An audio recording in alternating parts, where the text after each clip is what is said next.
अस्सलाम वालेकुम friends, welcome to back another vlog. और कैसे हैं आप सब? अल्लाह का शुक्र है हम सब बिल्कुल ठीक हैं। तो आज मेरे एक साथ 3 ऑर्डर आ गए थे आगे पीछे, और उसमें एक ऑर्डर के अंदर भी 3 4 चीज़ें होती हैं। तो समझो 14-15 चीज़ें एक साथ बनानी और 10 मिनट के अंदर अंदर, क्योंकि कभी तो 5 मिनट के अंदर ही राइडर आ जाता है और कभी 10 से 15 मिनट भी लग जाते हैं। कभी वो भी रात के टाइम ऐसा होता है कि लेट आए राइडर। वैसे दिन के टाइम पे तो फ़ौरन से पिक करके फ़ौरन से आ जाते हैं। इलाके अक्सर लोग व्लॉग में कमेंट्स करते हैं कि हमारे ऑर्डर नहीं आ रहे, हमारे ऑर्डर नहीं आ रहे हैं। तो इलाके की बात होती है। जिस इलाके में मैं रहती हूँ यहाँ पे तो बहुत ज़्यादा फूडी लोग रहते हैं और यहाँ पे बहुत ज़्यादा ऑर्डर आते हैं। और कभी कभी ऐसा होता है कि ऑर्डर कम हो, वरना फ्राइडे सैटरडे संडे तो बहुत ज़्यादा ऑर्डर होते हैं कि मतलब पूरा दिन बस किचन में ही गुजर जाता है। अब ये कि शुक्र है अल्लाह का कि मौसम कुछ ठंडा हो गया, अच्छा हो गया है। बारिशों के बाद तो आसानी से बन जाता है, वरना गर्मियों में बहुत ज़्यादा मुश्किल हो जाता था और चक्कर भी आने लग जाते थे इतनी गर्मी में किचन में खड़े होकर काम करने में।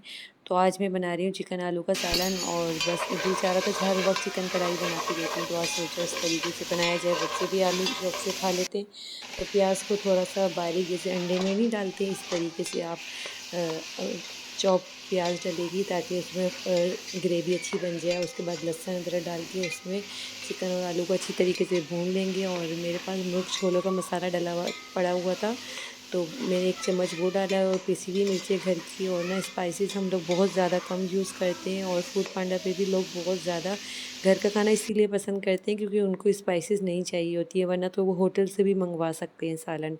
तो आप लोग भी कोशिश किया करें कि स्पाइस कम डाला करें। और ये 3 4 तकरीबन टमाटर मैंने पेस्ट कर लिए थे इसके, और वो मैंने डाला है। उसको भूनने के बाद 1 कप पानी में हल्की आंच पे इसको गलने के लिए छोड़ दिया है, और एंड में जब गल जाएगा इसको भून लेंगे। हरी मिर्चें, पिसा हुआ गरम मसाला और धनिया इसमें डाल देंगे। और आलू चिकन का ऑर्डर भी आते हैं, और मेरे मेन्यू चेंज करती रहती हूँ डेली के। मेरा एक मेन्यू नहीं रखती हूँ मैं। जो मेरा जैसे घर में सालन बनता है तो उस सालन को थोड़ा ज़्यादा बना लेती हूँ, और आराम से 3 4 सर्विंग जितना मेरा सेल भी हो जाता है। और मेन्यू चेंज करती रहती हूँ। ये नहीं कि बस एक ही चीज़ को रोज़ बनाए जाओ। ना हम खा सकते हैं, ना ही कस्टमर खा सकते हैं। लेकिन एक बिरयानी ऐसी चीज़ है कि लोग रोज़ाना पसंद करते हैं, मंगवाते हैं दिन के टाइम पे। तो ज़्यादातर कोशिश होती है दिन के टाइम कोई चावल वगैरह मैं बना लूँ, वरना तो बिरयानी बिरयानी भी बना लेती हूँ। और आज पुलाव का इरादा था और चिकन के सालन के बाद। और फिर उसके बाद मेरा ऑर्डर आ गया था दाल माश का। तो दाल माश भी मैंने आधी बनाती हूँ और आधी में इस तरह कटोरियों में डीप फ्रीज़र कर लेती हूँ। अगर एक दिन से ज़्यादा, यानी 1 से 2 दिन तक चल जाती है। उसको जमा लो, और जिस टाइम ऑर्डर आता है दाल उबली भी रखी होती है, उसी टाइम मसाला भुनना है, टमाटर पेस्ट करके रख लें। और इसमें प्याज नहीं डाली के प्याज से थोड़ा टेस्ट ख़राब हो जाता है। और उसी वक्त फ्रेश दाल जैसा लुक आ रहा होता है, जिस टाइम ऑर्डर आए उसी टाइम आप बनाएं। तो उसके बाद फिर मेरा आलू के पकौड़े का ऑर्डर आ गया था, तो उसके लिए भी उसी वक्त बेसन उसी वक्त ही फेंटना पड़ता है। और फिर आलू कट किए कटर की मदद से। और बच्चे वगैरह शायद ज़िद करते हैं, बच्चों की वजह से शायद मॉम वगैरह ऑर्डर करती हैं। तो इसमें इसलिए मैं मसाले आलू के पकौड़ों में बहुत कम डालती हूँ। चाट मसाला भी ऊपर से नहीं छिड़कती हूँ, वरना मिक्स पकौड़ा का ऑर्डर आता है तो उस ऊपर से चाट मसाला भी डालें आप लोग भी। तो लेकिन जब सादे आलू के पकौड़ों का ऑर्डर आता है तो उस पर फिर मैं कोई स्पाइसेस नहीं डालती। उस तरीके से ही देखें, किसी ने 2 कटोरी दाल माश की मंगवाई थी, साथ में सैलेड में ख़ुद से दे देती हूँ फ्री में, वरना सैलेड के पैसे अलग होते हैं। लेकिन इस तरीके से अच्छा रिस्पॉन्स पड़ता है, तो और ऑर्डर भी आपके इंक्रीज़ हो जाते हैं। और ये बच्चे भी फिर पकोड़े देखे, फिर बच्चे भी मांगने लगे। मेरे हस्बैंड को भी बहुत ज़्यादा पसंद है पकोड़े, तो फिर मैंने ज़्यादा बेसन फेंट लिया था, फिर रात में उनके लिए भी बनाए। और ये काम तकरीबन मगरिब के बाद के ये सारे ऑर्डर होते हैं, और ये मैं सब सिलेंडर पे बना रही हूँ। और एक सिलेंडर है, सिलेंडर के ऊपर ही चूल्हा लगा हुआ है, तो उसके ऊपर ये सारे खाने बना रही होती हूँ। और ट्राईपॉड सेट करने का कहीं कोई ख़ास जगह नहीं है, बस एक हाथ से मोबाइल से ही कुछ वीडियो शूट कर लेती हूँ। क्योंकि जो छोटा बच्चा अब्दुल रहमान है वो तो ट्राईपॉड उठा कर ही मेरा फेंक देता है। बस वो थोड़ा बड़ा हो जाएगा फिर सेट करके वीडियो बनाया करूँगी, अभी जब तक के लिए गुजारा करें। और इसी के साथ ही पकोड़े भी रेडी हो गए।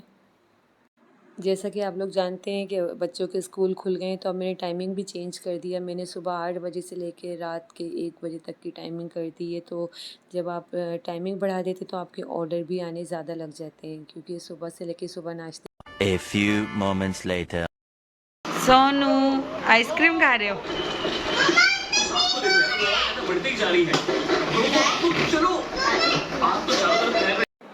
तो ये दूसरे दिन का है, 2 दिन का मैं एक साथ ऐड करती हूँ, क्योंकि एक दिन की वीडियो बहुत कम बना पाती हूँ।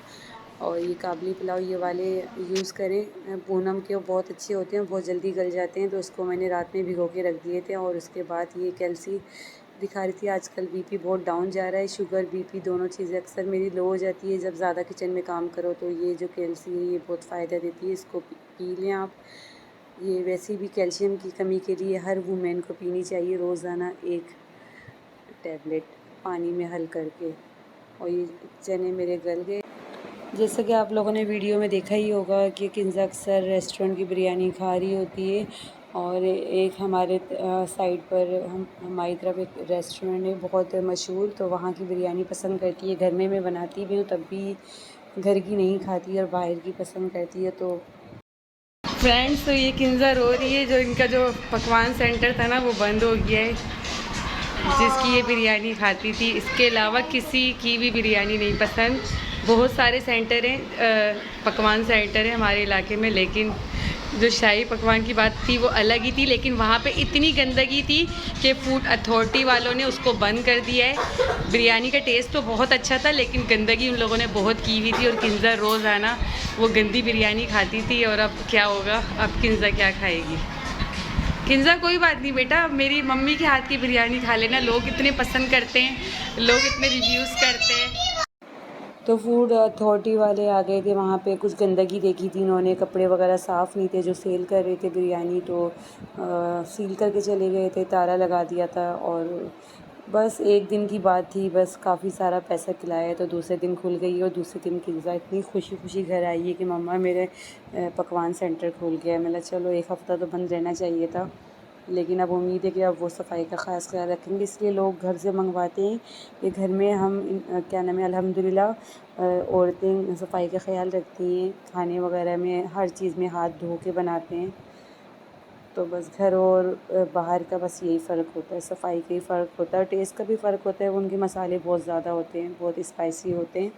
बीमार बंदा और बच्चे वगैरह नहीं खा सकते हैं, और बड़े भी नहीं खाते हैं आजकल, कम मसाले पसंद करते हैं। ये मैं पुलाव बना रही थी, यखनी में मैंने गरम मसाला डाला था, सौंफ धनिया डाला था, और प्याज लहसुन अदरक भी डाल के मैंने चिकन की यखनी बना ली थी। उसके बाद मसाला भूनने में प्याज ब्राउन करिए, टमाटर डालें, लहसुन अदरक चिकन डाल के इसको भून लेंगे दही डाल के। और फिर इसके अंदर जो यखनी वाला पानी है वो डालेंगे, चावल डालेंगे और इसको गला लेंगे चावल। और चावल गलने के बाद उसको दम पे लगा देंगे। बस सिंपल तरीके से। ये सब कुछ तो आपको आते ही हैं तकरीबन सबको, लेकिन पुलाव बनाने का तरीका भी सबका डिफरेंट होता है। कोई लोग बहुत ज़्यादा चीज़ें डालते हैं, और मैं सिंपल तरीके से बनाती हूँ क्योंकि बच्चे पसंद नहीं करते। इसी टाइम पुलाव बना रही थी तो फिर मेरा आलू के पराठे का ऑर्डर आ गया, तो फिर मैंने पुलाव को रोक दिया। और फिर मैंने उनको, जिनका ऑर्डर था ये आलू के पराठे का ऑर्डर दिया। उसके बाद फिर मैंने नमाज़ पढ़ी, असर का टाइम हो गया था। तो फिर उसके बाद फिर मैंने पुलाव रेडी किया, समझो आधा यानी बनने के बाद मसाला भून के फिर छोड़ दिया था। फिर बाद में इस तरह भी हो जाता है, कभी कभी लेट हो जाता है, डिले। और इतने में गैस चली गई थी, फिर सिलेंडर पे बनाना पड़ा पुलाव को भी। तो बस मेरी कोशिश यही होती है कि जल्द से जल्द बना लो। दिन के टाइम पे गैस आती है और शाम में 6-7 बजे के बाद गैस चली जाती है, और ज़्यादा ऑर्डर रात के ही होते हैं, और तकरीबन उसमें गैस भी मेरी लग रही होती है। तो बस अंदाज़ा नहीं होता कि कितनी प्रॉफ़िट हो रही है, कितनी प्रॉफ़िट नहीं हो रही। बस यही है कि मतलब किचन का ख़र्चा अच्छा निकल जाता है। जो पैसे आते हैं उनसे ग्रोसरी ख़रीद लो, जिसमें हम भी खा लेते हैं और फूड पांडा पे भी सेल हो जाता है। तो अलग से बहुत कम ख़र्चा होता है। अलग से बस जो रेडीमेड चीज़ बच्चे खाते हैं बाहर की बिरयानी, वो ख़र्च करने पड़ते हैं। और ये आलू के पराठे का, ये जो मेरे डेली के कस्टमर हैं और ये यहीं से मंगवाते हैं। वरना मैं देख रही थी अपनी तरफ किचन के शो हो रहे थे, और रिक्वेस्ट करते हैं कि चटनी ज़रूर दीजिएगा। पहले मैं सिर्फ एक केचप का साशा डाल देती थी, लेकिन अब लोगों की इतनी रिक्वेस्ट के बाद फिर मैंने ये रायते की चटनी बनाने लग गई हूँ। जो ग्रीन दही है उसमें पुदीना धनिया की, और इससे अच्छा इम्प्रेशन भी पड़ता है कि देना चाहिए। कम से कम 200-250 का एक पराठा बेच रहे हैं तो साथ में चटनी तो ज़रूर देनी चाहिए। और इसी के साथ ही पुलाव भी मेरा रेडी हो गया, पानी खुशक हो गया। इसके में अब मैं दम पे लगा दूँगी। इसमें टमाटर, पुदीना, हरा धनिया, हरी मिर्च, दही, ये सारी चीज़ें डलेंगी। और पुलाव मसाला भी आता है, लेकिन वो मैंने आज नहीं डाला है, सिंपल तरीके से बनाया है। और अपने हस्बैंड की शॉप पर भी भेजा है, काफ़ी ज़्यादा बनाया था मैंने तो। और जो बच गया था वो मैंने फूड पांडा पे सेल कर दिया था। वो अक्सर बाहर से खाना मंगा लेते, तो मैंने यही कहा कि घर से मंगाया करें। वो घर का ही खाना पसंद करते हैं सफाई की वजह से। और इसी के साथ व्लॉग का एंड करते हैं। व्लॉग अच्छा लगे तो लाइक करें, सब्सक्राइब करें। अल्लाह हाफिज़, मिलते हैं नेक्स्ट व्लॉग में।